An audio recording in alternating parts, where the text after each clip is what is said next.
ఆంధ్ర పద్ధతిలో గోంగూర చికెన్ ఎలా చేయాలో చూద్దామండి.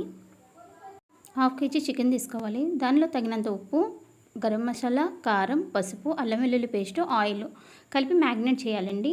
తర్వాత గోంగూర తీసుకొని దాన్ని బాగా ఉడకబెట్టాలి. ఉడకబెట్టి దాన్ని పక్కన పెట్టండి. ఇప్పుడు ఒక ప్యాన్ తీసుకొని దానిలో ఆయిల్, చెక్క, లవంగం, ఆనియన్స్ 2 ఆనియన్స్ కట్ చేసి వేయండి. 4 పచ్చిమిరపకాయలు సరిపోతాయి. కరివేపాకు అండ్ టమోటాలు, ఒక టమోటా వేస్తే సరిపోతుంది. సో వేసి ఇప్పుడు మ్యాగ్నేట్ చేసుకున్న చికెన్ అనేది ఆ ప్యాన్లో వేసి బాగా ఉడకనివ్వాలి. ఉడికిన తర్వాత ప్లేట్ మూత వేయండి. ఒక 5 మినిట్స్ తర్వాత అలా ఆయిల్ అనేది తేలుతుందండి. అలా ఆయిల్ అనేది తేలేంత వరకు కూడా ఈ చికెన్ అనేది ఉడకబెట్టాలి.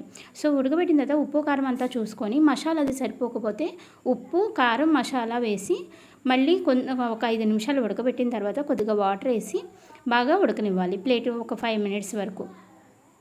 ఈ చికెన్లో మనం ఉడకబెట్టిన గోంగూరని కలుపుకోవాలండి. గోంగూర అనేది కలిపేసుకొని తర్వాత తాలింపు పెట్టుకోవడమే. వీడియో కానీ మీకు నచ్చితే మన ఛానల్ని సబ్స్క్రైబ్ చేసుకోండి అండ్ లైక్ చేయండి. Thank you.